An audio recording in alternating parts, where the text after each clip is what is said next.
23 की टक्कर देख रहे हैं आप। मैं हूं आपके साथ शिवम सोनी। बस्तर की बात हो और जगदलपुर का जिक्र न आए, ऐसा कहां मुमकिन है, खासकर चुनावी समर में। जगदलपुर की सियासी फिजा को जानना बेहद जरूरी है। यहां की नब्ज जानने के लिए न्यूज स्टेट की टीम आखिर कैसे ही यहां की सियासी फिजा, हमारी इस ग्राउंड रिपोर्ट के जरिए आप समझिए। छत्तीसगढ़ की सियासत में बस्तर ही राज तिलक करता है, यानी जो बस्तर जीतता है वही सिंहासन पर बैठता है। हम बस्तर के जगदलपुर में पहुंच चुके हैं और यहां पर समझेंगे यहां के मुद्दे, यहां का सियासी मिजाज। और इस वक्त हमारे ठीक पीछे मां दंतेश्वरी का मंदिर है और ये पूरे सूबे में प्रसिद्ध है। जो है देश भर के लोग यहाँ पे दर्शन करने के लिए आते हैं, लेकिन सवाल एक ही है कि मां दंतेश्वरी का आशीर्वाद किसके ऊपर होगा, कौन जगदलपुर में जीतेगा। दरअसल बस्तर रीजन के बारे में अगर बात करें तो 3 विधानसभा क्षेत्र है और तीनों पर ही भारतीय जनता पार्टी का नहीं बल्कि कांग्रेस का कब्जा है। और जगदलपुर विधानसभा क्षेत्र के बारे में अगर हम बात करें तो यहाँ पर दोनों ही जो उम्मीदवार हैं वो नए हैं। भारतीय जनता पार्टी की ओर से किरण देव हैं और कांग्रेस की तरफ से जतिन जायसवाल हैं। सवाल ये उठता है कि कौन मारेगा बाजी और जनता किसे देगी आशीर्वाद। ग्राउंड जीरो से हम इन्हीं मुद्दों को टटोलेंगे।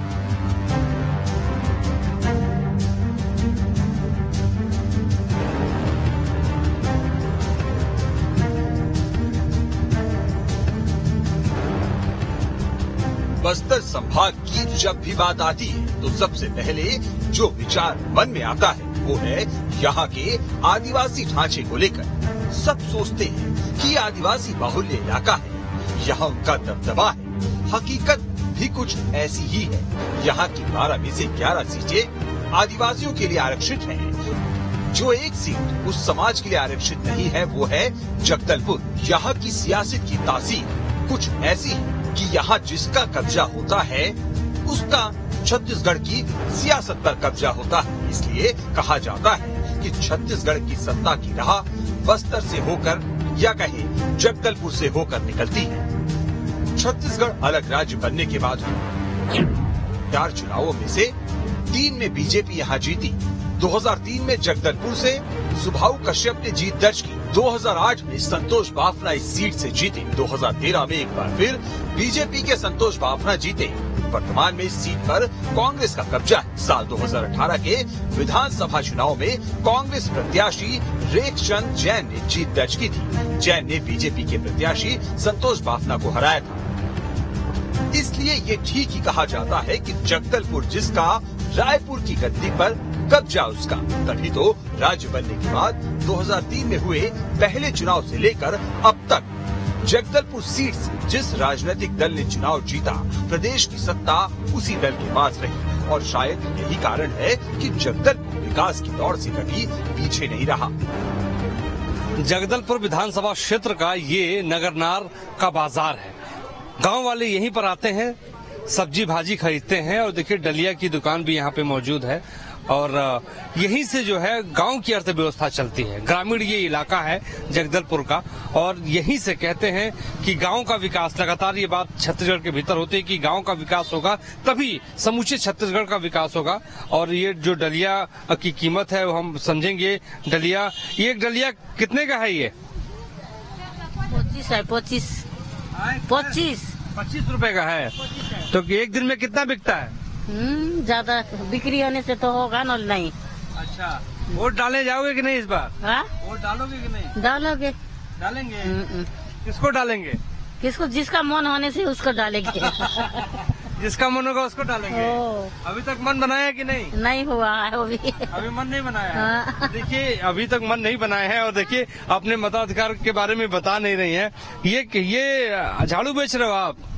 अच्छा, वोट डालने जाओगे कि नहीं? अच्छा एक बात बताइए, ये डलिया आप ये क्या बेच रही हैं? ये झाड़ू है, ये डलिया है। अच्छा, 10 रुपया। ये 10 रुपए का एक है। ये झाड़ू है। तो एक दिन में कितना बेच लेती हैं इसको? एक दिन आज तो बिको 8 दिन। अच्छा, अरे रोज बिको। अच्छा, दूसरा ये भी झाड़ू है, सबका एक ही रेट है कि अलग अलग रेट है? अलग अलग है, 20, 10 है। अच्छा, 20, 10। तो फायदा हो, देखिए ये झाड़ू खरीदी है, ये लीजिए, ये पैसा गिर गया आपका, पकड़िए। ये बताइए कि वोट डालने जाएंगी कि नहीं आप? वोट डालने जाएंगी? चुनाव आने वाला है तो वोट डालेंगे कि नहीं डालेंगे? डालबो नहीं। अच्छा, डालेंगी? ओ किसको डालेंगी? काके डाल बार तुम सांगानी हम ना जानू खुलासा नहीं करेंगी? हम ना जानू काका डाल बार आयल काका डालबू आप बताइए किसको डालेंगी? तुम ही डाला तुम ही सांगले हम डालबू मेरे साथ डालेंगी? मेरा वोट तो यहाँ नहीं दिल्ली में है। अच्छा, एक बात बताइए, सरकार ने काम किया कि नहीं? कर सियत नहीं ना करे था सब सरकार काम कर सियत गुन तो जी बुआ चू। तो देखिए, ये महिलाएं हैं और आपको बता दें कि ये वोट किसको डालेंगी ये बता नहीं रही है, और इसलिए नहीं बता रही है क्योंकि गोपनीय है और अपने आप में अच्छी बात है। जगदलपुर की बात हो और नगरनार स्टील प्लांट का जिक्र ना हो, भला ऐसा कहाँ हो सकता है? खासकर चुनावी माहौल में स्टील प्लांट पर जमकर राजनीति भी देखी गई। दोनों सियासी दलों के बीच क्रेडिट लेने की होड़ देखी गई, लेकिन असली बात तो पब्लिक जानती है। जगदलपुर में नगर नार स्टील प्लांट एक बड़ा मुद्दा है और यहाँ पर तमाम तरीके का आंदोलन भी हुए हैं। आरोप ये लगाया जा रहा है कि इसका निजीकरण हो रहा है, लेकिन बीजेपी और प्रधानमंत्री नरेंद्र मोदी पहले कह चुके हैं कि ऐसी कोई बात नहीं है। मेरे साथ अमित पांडे मौजूद है जो इस इलाके में रहते हैं। मैं आपसे ये समझना चाहता हूँ कि नगर नार क्या वाकई बहुत बड़ा मुद्दा है जगदलपुर के भीतर? अगर पिछली बार देखें बस्तर में 11 सीटें आई थी बीजेपी की, तो यहाँ से भूपेश बघेल ने पदयात्रा किया था रायपुर तक और उन्होंने कहा था कि जब हम सरकार में आएंगे तो नगरनार प्लांट को हम खरीद लेंगे, बाहर बिकने नहीं देंगे। उनको इससे एक बार से पूरे बस्तर में उन्हें 11 सीट मिली थी। तो यहाँ का मुद्दा तो ही है, लोग यहाँ दिल्ली से इस प्लांट को लगवाए थे अपनी जमीन देके और इस उद्देश्य से लगाए थे कि यहाँ पे सरकारी प्लांट रहेगा, लोगों को काम मिलेगा, लोगों को भला होगा और जो सरकारी सुविधाएं प्लांट के लाभ से होती है, जो प्लांट का जो मुनाफा होता है उसमें सरकारी प्लांट का सिस्टम है कि जो मुनाफा होगा उसमें जो 30 या 40% हिस्सेदारी जो होती है लोकल जो सिविलाइजेशन है उसके यूज होता है, उपयोग में। इस प्लांट की कहानी क्या है जी, अगर हम समझे इस प्लांट की क्या कहानी है और इस प्लांट को यहीं पर क्यों लगाया गया? नगरनार में प्लांट लगने का इससे पहले 2-3 प्लांट आए हुए थे जो यहाँ के विरोध से वो प्लांट वापस हो गए। यहाँ के प्लांट की परिकल्पना तो बहुत 1980 से चल रही थी। यहाँ इसलिए प्लांट उपयोगी है क्योंकि यहाँ से जो माइंस है 90 किलोमीटर दूर है और उस एरिया में जगह तो है लेकिन वहाँ नक्सलिज्म का प्रॉब्लम है। तो उसके बाद सुरक्षित जगह नगरनार है और इसके दोनों तरफ में नदियां हैं जो प्लांट लिए बहुत उपयोगी। कौन सी नदी है? एक इंद्रावती है, एक सबरी है। अच्छा। तो जो प्लांट लिए बहुत उपयोगी चीज है वो पानी है, बिना पानी के प्लांट लग नहीं सकता। तो पीछे में भी प्लांट के पीछे भी नदी है और सामने भी नदी है, तो दोनों ओर से पानी आ रहा है प्लांट में। तो सबसे बड़ा जो समस्या तो पानी का वो खत्म हो गया। रेल लाइन सबसे पास है, आधे किलोमीटर में रेल लाइन थी, रेल का प्रॉब्लम खत्म था इनका। और मेन तो माइंस लगी हुई थी, वहां भी प्लांट लगा तो वहाँ पानी नहीं है। तो मतलब इस प्लांट से है कि सबसे सस्ते कास्ट में लोहा जो बन रहा है इंडिया में ही बन रहा है। अच्छा। तो यहाँ प्लांट की प्रॉब्लम 2080 से चल रही थी, सॉरी 1980 से चल रही थी, लेकिन 2003 में जाके लग पाया। लेकिन आज के दौर में देखिए चुनावी माहौल बड़ा गर्म है यहाँ पर जगदलपुर और बस्तर के इलाके में। तो आज के दौर में इस नगरनार स्टील प्लांट को लेकर वाकई अभी भी चुनावी मुद्दा बना हुआ है। बीजेपी कांग्रेस इस मुद्दे को भुनाने में लगे। इसमें तो कांग्रेस पहले बीजेपी ने प्लांट के बारे में कहा कि हम बिकने नहीं देंगे।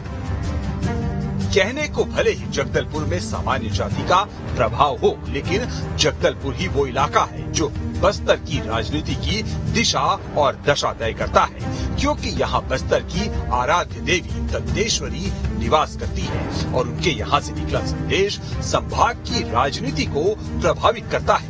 तभी तो आम हो या खास, हर कोई इनके दर पर हाजिरी लगाता है।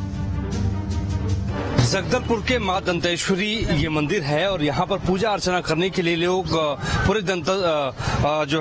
जगदलपुर से आते हैं। और आपको बता दें कि इस मंदिर को बनाने के पीछे मुख्य जो वजह थी वो यहाँ के राजा की थी। दरअसल राजा को एक समीप मंदिर चाहिए था पूजा अर्चना करने के लिए, लिहाजा उन्होंने एक मंदिर बनवा दिया और आज इस मंदिर की मान्यता पूरे देश में है, विदेशों में है। दर्शन करने के लिए लोग देखिए यहाँ पे पहुंचे हुए हैं, अलग अलग हिस्सों से यहाँ पर आए हुए हैं। चुनाव आने वाला है, सियासी माहौल बन चुका है, तो जगदलपुर के क्या मुद्दे हैं? क्योंकि आप नौजवान हैं, पढ़ते हैं, तो आप बेहतर बता पाएं।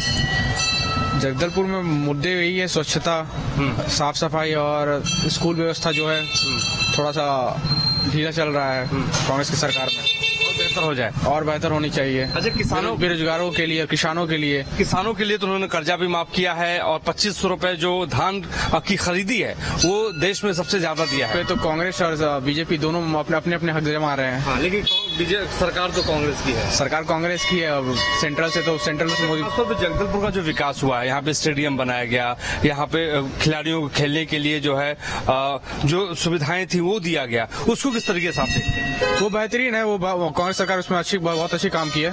किला स्टेडियम मतलब ये विकास के तौर पे जगदलपुर में देखा जाए तो बीजेपी से ज्यादा बेहतर काम किया कांग्रेस। और अभी और बाकी है बचे हुए बहुत कुछ। लेकिन एक बात समझनी आपसे बेहद जरूरी है। स्वामी आत्मानंद स्कूल खोला, इंग्लिश मीडियम। अमूमन आप किसी प्रदेश में जाएंगे तो इंग्लिश मीडियम स्कूल सरकारी नहीं मिलते हैं। इस कदम को आप किस तरीके से देखें? स्कूल खुला ही है, उसमें उनके शिक्षक की व्यवस्था बहुत निम्न स्तरीय है। अच्छा, तो आप चाहते हैं और बेहतर हो और मतलब टीचर पहल को आप किस तरीके से देख रहे हैं? ये अभी मतलब कांग्रेस सरकार मतलब अगर विकास के तौर पे देखा जाए तो 10% ही काम किया अभी बहुत बचा मौका मिलना चाहिए, मौका देना चाहिए। ये तो जनता के हाथ में। अलग अलग पार्टियों के समर्थन में लोग अपनी अपनी बात कर रहे हैं। मतदाता है, मतदाता की मन की बात तो मतदाता ही जाने जब अपने मताधिकार का इस्तेमाल करेगा। एक और सज्जन मौजूद है, दिन भर लोगों से मुखातिब होते हैं, भक्त इन्हीं के पास सबसे पहले पूजा अर्चना करने के लिए फूल नारियल लेके आते हैं। क्या नाम है भैया आपका? मेरा नाम जयप्रकाश उपाध्याय है। अरे उपाध्याय जी, ये बताइए क्या माहौल चल रहा है जगदलपुर में? माहौल तो बढ़िया चल रहा है जी, भाजपा ही आएगा। भाजपा आएगा? अच्छा, तो लेकिन भाजपा में कौन आएगा? अब किरण देव जी है। अच्छा, यहाँ पे किरण देव जी है। लेकिन भूपेश बघेल जी जो कर्जा माफ किया है किसानों का पिछली बार 7,000 से ज्यादा 7,000 करोड़ से ज्यादा किया है और करीब 32 लाख किसानों का कर्जा माफ किया गया है। इस बार भी उन्होंने ऐलान किया। किसानों को लेकर आप क्या सोचते हैं? वो किसानों की बात तो किसान जाने, हमारे शहरी क्षेत्र में तो हमको ऐसा कुछ उनका उपलब्धि दिखा नहीं। अच्छा, हमारे लिए तो ऐसा। यहाँ पे स्टेडियम खुला है, उसको लेके क्या कहेंगे आप? स्टेडियम के बारे में तो पता नहीं भाई, वो तो। पिछली बार किसको वोट किए थे आप? पिछले बार भी हम भाजपा को ही वोट किए। इस बार भी भाजपा को? हाँ। अच्छा, तो चलिए, पिछली बार भी इन्होंने भाजपा को दिया था, इस बार भी भाजपा को देने की बात कर रहे हैं। तो देखिए, मतदाता है, मतदाता की अपनी मन की बात है और खुल के मतदाता जब बात करने लगे तो समझिए कि सियासी सरगर्मी जो है वो बढ़ चढ़ कर जो है चारों तरफ इलाकों में फैलता हुआ नजर आ रहा है।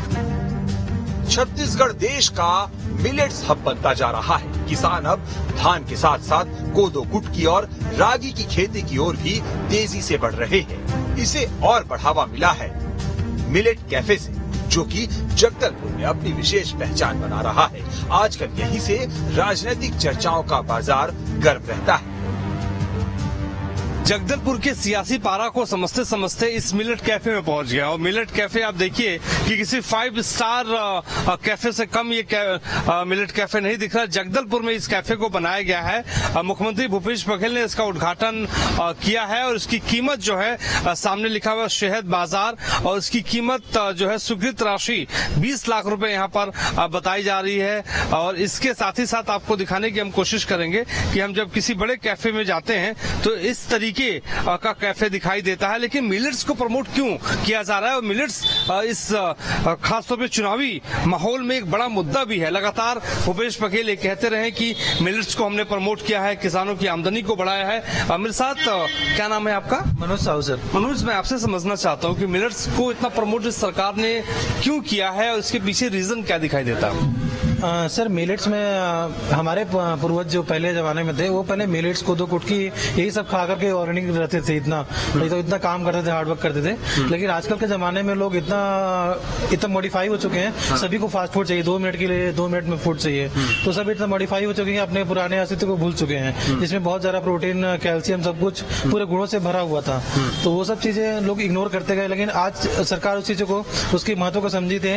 लगता है दुनिया में लगभग 50 से ज्यादा देशों में मिलेट्स खाया जाता है, लेकिन इंडिया में बहुत देर बाद आया है चीज। लेकिन अब कस्टमर सरकार को सभी को रियलाइज हो चुका है कि कहीं ना कहीं ये चीज ये सुपर फूड्स में आता है। एक बात बताइए, सरकार के इस प्रमोशन से किसानों को क्या फायदा है और आप लोगों को क्या फायदा है? सर किसान में जैसे कि चावल गेहूं उगाने के लिए लगभग चावल को उगाने के लिए, धान को उगाने के लिए लगभग 2000 लीटर पानी चाहिए रहता है, जबकि वाटर में बहुत ज्यादा कंजप्शन होता है वहाँ पे। लेकिन ये बिना वाटर के, बिना खेती के, बिना ज्यादा हार्डवर्क करके हो जाता है, लेकिन बहुत ज्यादा बेनिफिट होता है। तो सरकार इसको प्रमोट करने का मतलब ये है कि सब फार्मर को बेनिफिट मिले और एक यूएसपी पे। किसानों को क्या बेनिफिट मिल रहा है वही पूछ रहा हूँ। सर मतलब ज्यादा पानी पर डिपेंडेंसी नहीं है सर, ज्यादा आमदनी के तौर पे क्या मिल रहा है? आमदनी पे सर यूएसपी मतलब गवर्नमेंट खुद इसकी खरीदी करती है, जिसमें 3000 रुपए क्विंटल में रागी है, 3300 रुपए में क्विंटल में गेहूं मतलब कोदो है, जो सरकार खुद खरीद के फिर सेल कर देती है। और मिलेट्स कैफे में हमारा जो बैकएंड है पूरा रीपा है स्टेट गवर्नमेंट का। तो मतलब सरकार को भी फायदा हो रहा है कि नहीं? बिल्कुल डेफिनेटली हो रहा है सर, सरकार को तो हो रहा है, कस्टमर को बहुत ज्यादा हो रहा है। तो कस्टमर को भी फायदा हो रहा है, सरकार को भी फायदा हो रहा है। और देखिए यहाँ पे एक चाय रखी हुई है, इस चाय का क्या महत्व है और ये चाय आपने किस चीज से बनाई है? ये महुआ का चाय है, महुआ चाय बोलते हैं। और महुआ बेसिकली लोग जो है ट्राइबल इलाके में, ये ट्राइबल ट्री है ये महुआ, ट्राइबल फ्लावर है, जिससे क्या होता है कि लोग यहाँ पे वाइन के लिए यूज करते थे। मतलब लोगों को पता है कि महुआ एक शराब होता है, बट इसके बहुत सारे बेनिफिट्स हैं। अगर फर्मेंट करोगे तो आप वो शराब बन जाती है, लेकिन इसको अगर आप बॉईल करके, ग्राइंड करके, जैसे अभी क्रश करके हम लोगों ने इसको टी बैग बनाया हुआ है, तो एक चाय की तरह है। इसके बहुत सारे बेनिफिट्स है, जिसमें आपका स्किन डायबिटिक पेशेंट्स के लिए ये हेल्पफुल है, और साथ ही साथ ये एक स्ट्रेस बूस्टर है, इम्यूनिटी बूस्टर भी है। अभी इनको आपने क्या ऑर्डर दिया है? इन्होंने सर रागी का इडली ऑर्डर किया हुआ है। अच्छा, आप मैम आपने रागी का इडली, पहले तो हम लोग जो है खासतौर से साउथ इंडियन इडली हम लोग खाया करते थे, लेकिन रागी का इडली खाने क्यों आ गई आप? क्योंकि मैं जिम कर रही हूँ और डाइट पे हूँ, इसीलिए, और ये बहुत हेल्दी है। अच्छा, बहुत हेल्दी है। यस। लेकिन एक बात बताइए कि ऐसे कैफे हम शहरों, बड़े बड़े शहरों में, दिल्ली में हमने देखा है कि बड़े बड़े कैफे होते हैं, लेकिन सरकार ने ऐसे कैफे बना दिए, इससे क्या फायदा हो रहा है? ताकि हेल्दी खाना लोग एनकरेज करें और खाना शुरू करें, क्योंकि आजकल तो इतने सारे हेल्थ के हैजार्ड्स होने लग गए हैं बाहर का खाना खा खा के, तो इसलिए ये हेल्दी चीजें प्रमोट कर रही है सरकार। एक और जहां जगदलपुर में नए नए कैफे कौतूहल का केंद्र बने हैं, तो वहीं दूसरी ओर दलपत सागर से आज भी प्रदेश की राजनीति की इबारत लिखी जाती है। भले ही करोड़ों रुपए खर्च कर ये साफ ना हुआ हो, लेकिन इसकी सफाई का मुद्दा आज फिर गर्म है। राजा दलपत ने दलपत सागर बनाया, और सागर इसलिए बनाया ताकि जगदलपुर प्यासा न रह जाए, बस्तर प्यासा न रह जाए। पानी पीने के लिए बड़ा सा तालाब 300 एकड़ में बना दिया दलपत सागर, ठीक हमारे पीछे लिखा हुआ है। आज के दौर में ये पर्यटन के लिए इस्तेमाल किया जा रहा है। सरकार की लगातार कोशिश है कि पानी को स्वच्छ बना लिया जाए और लोगों को बेहतर पानी दिया जाए। कुछ नौजवान भी मौजूद हैं। ये बताओ क्या माहौल चल रहा है चुनाव का, क्योंकि चुनाव तो आने वाला है। चुनाव का बढ़िया माहौल चल रहा है, अभी चुनाव आने वाला है, तो अभी देखते हैं कौन जीतेगा। तो अच्छा, यानी वोट किसको दोगे ये नहीं बताओगे? नहीं, वो बाद में हम लोग अपने मर्जी से देंगे जिसको देना है। जो भूपेश बघेल की सरकार है, क्या उसने अच्छा काम किया है या और बेहतर काम करने की जरूरत है उसको? हाँ, फिलहाल तो अच्छा ही काम किया है, लेकिन उसको और बेहतर करना चाहिए। अब छात्र क्या चाहता है? रोजगार चाहता है और बेहतर शिक्षा? आप लोग क्या चाहते हैं? छात्र चाहता है कि और बेहतर शिक्षा चाहता है वो। अच्छा, ये बताइए क्या माहौल है जगदलपुर में? डेवलपमेंट हुआ है कि नहीं? डेवलपमेंट हुआ, डेवलपमेंट हुआ है। हम उड़ीसा में बेटा हो, आदमी हो, वो जो देखा रायगढ़, देन छत्तीसगढ़, जगदलपुर बहुत डेवलपमेंट हुआ है, बहुत डेवलपमेंट है। एग्रीकल्चर का बहुत अच्छा है, साग और वेजिटेबल सब मिलता है, और फ्रेश है, फिश में माछ मिलता है, और डेवलपमेंट है। तो वो पार्क तो अच्छा लगा है, ये अच्छा बना है, वो अच्छा बना है। हाँ। एक तो जाजपुर जो कटौती सिटी, अभी अनडिवाइडेड है, कटौती सिटी जाजपुर में कौन जीतेगा यहाँ पर ये बताइए? वो भी जीतेगा, जनता जनार्दन जानेगा। कहते हैं देश की राजनीति की दशा और दिशा चाय पर चर्चा से बनती है, तो हम भी जगदलपुर का मिजाज जानने के लिए ऐसी ही चाय की टपरी पर पहुँचे, जहां प्रदेश का भविष्य जगदलपुर के भविष्य की चर्चा करता नजर आया। किसी भी चुनावी राज्य का अगर सियासी मिजाज समझना हो तो आप चाय की दुकान पे चले जाइए या चौक चौराहे पे चले जाइए, कुछ लोग बैठे हुए मिल जाएंगे और आपको सटीक रिपोर्ट दे देंगे। आप भैया यहीं के रहने वाले हैं? हाँ, मैं यहीं का रहने वाला हूँ, बचपन से ही हूँ जगदलपुर पे। जगदलपुर के। ये बताइए कि माहौल क्या है, चुनावी मुद्दे क्या है? चुनावी मुद्दे तो अभी ये हैं कि लोगों को, किसानों को इस सरकार से बहुत फायदे हैं और अभी आने वाले 5 साल में परिवर्तन की कोई संभावना नहीं है। तो देखिए, पिछली बार भी कर्जा माफ किया था, इस बार भी कर्जा माफ करने की घोषणा उन्होंने कर दी है। आपको फायदा मिलेगा, आपको लगता है? हम तो किसान नहीं है, बाकी किसानों को तो फायदा मिलेगा। पिछले टाइम भी फायदा मिला है किसानों को। जगदलपुर में विकास हुआ है? जगदलपुर शहर में और आसपास देखेंगे तो काफी विकास हुआ है। पिछले सरकार की तुलना में इस बार अगर अपन देखते हैं तो काफी काम हुए हैं। शहर के अंदर तो बहुत ही काम हुए हैं। लेकिन कहा यह जा रहा है कि मुख्यमंत्री को लेकर एंटी इनकम्बेंसी नहीं है, विधायकों को लेकर है। क्या आप मानते हैं ये सत्य है? हाँ, कुछ विधायकों को लेके है, मुख्यमंत्री को लेके तो ऐसी कोई बात नहीं है। कोई बात नहीं। हाँ। अच्छा, जगदलपुर में स्टेडियम बना, ऐसा कहा जा रहा है ना? बेहतर स्टेडियम, इंफ्रास्ट्रक्चर पे ज्यादा ध्यान दिया। स्टेडियम बना, रोड बने, कुछ बिल्डिंगें बनी अच्छी। लेकिन बीजेपी कह रही है कि जो है सरकार ने काम नहीं किया, जितना काम करना उसको करना चाहिए। देखिए, वो तो विपक्ष की पार्टी है, वो बोलते ही हैं, हम भी बोलते हैं। अभी कांग्रेस गवर्नमेंट काम नहीं करती, हम भी उस पर कई चीजों पे बोलते हैं। जैसे आज की डेट में कांग्रेस गवर्नमेंट की स्थिति है कि किसी भी जगह में एक व्यापारी कोई काम कर रहा है तो उसके पेमेंट काफी लेट है या बहुत डिले चल रहा है, तो कमियां तो है इसमें भी। बताइए, नक्सलवाद खत्म हुआ है या बढ़ा है इस सरकार में? देखिए, 15 साल भारतीय जनता पार्टी की सरकार थी और हिंदुस्तान का सबसे बड़ा हमला भाजपा की सरकार में झीरम में हुआ था, जहां कांग्रेस की एक पूरी पीढ़ी खत्म हो गई थी। लेकिन भूपेश बघेल जब से आए हैं, बस्तर में नक्सलवाद बहुत कम हुआ है। और बस्तर आईजी सुंदर राजपी जब से यहाँ पद संभाला है, मैं बता दूं, जैसे नेटवर्क टावर गांव-गांव तक पहुंच गए, सड़कें गांव तक पहुंच गई। जो कैंप्स जो बैठे हैं वो इतने बैठ गए कि नक्सलवाद जो है बाहर नहीं आ पा रहा है। तो कांग्रेस की सरकार में नक्सलवाद बहुत कम हुआ है और हम देखते भी हैं कि नक्सलवाद अभी छुटपुट घटनाएं जरूर कर रहे हैं। चुनाव का बहिष्कार भी करते, उसके बाद भी बेहतर चुनाव कराने में शासन, जिला प्रशासन एकदम सही है। अभी ये आपने बड़ी बात कही। देखिए, नक्सलियों को अगर पीछे खदेड़ा जाए, खत्म किया जाए, तो विकास की रेखा अपने आप लंबी हो जाती है। शिक्षा को लेकर क्या हालत जगदलपुर में? सरकार तो दावा कर रही है कि हमने स्वामी आत्मानंद स्कूल खोल दिया, बेहतर शिक्षा हो गई है। आप लोग की क्या राय है ग्राउंड जीरो पर? जी बिल्कुल, जगदलपुर की मैं बात करूं तो जगदलपुर में शिक्षा के लिए काम जरूर हुआ है। और अंदर क्षेत्र की बात करूं तो वहां तो शिक्षा बदहाल है, मतलब शिक्षक जाते ही नहीं है। कुछ नक्सल क्षेत्र भी है, लेकिन लगातार धीरे धीरे जो है प्रयास जरूर हो रहा है कि शिक्षा का बढ़ावा दिया जाए और बढ़ावा दिया भी जा रहा है।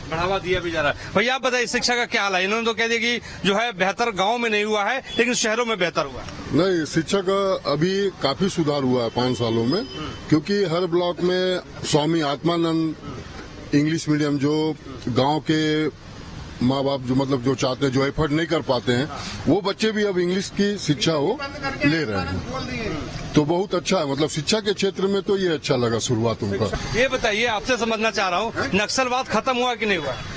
नक्सलवाद कम है, नक्सलवाद की घटनाएं 5 साल में कम हुई, लेकिन विकास कार्य जो आप बोल रहे हैं ना, छत्तीसगढ़ में 5 साल में सिर्फ गोबर और यही सब खरीदी हुआ। एक पैसे का अगर रोड ये सब का बात करेंगे, कोई काम नहीं हुआ, कोई विकास नहीं हुआ। भाजपा शासन काल में जो सड़कें बनी थी ग्रामीण क्षेत्र में, वही है।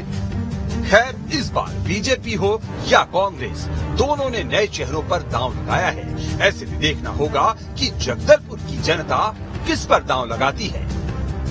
और जगदलपुर की जनता बड़ी जागरूक दिखाई दे रही है। सवाल एक ही है कि जब विधानसभा जो पहुंचेगा वो कौन पहुंचेगा। और ये भी कहते हैं कि बस्तर में अगर नहीं जीते तो आप छत्तीसगढ़ की मुख्यमंत्री की कुर्सी पर नहीं बैठ सकते हैं। 20 विधानसभा सीटें पहले फेज में उन पर मतदान होना है और उस मतदान का फैसला यही जनता जनार्दन करेगी कि कौन जीतेगा, कौन हारेगा, कौन सिकंदर बनेगा। हम ग्राउंड जीरो से आपको बता रहे थे कि क्या है जगदलपुर का हाल। हमारे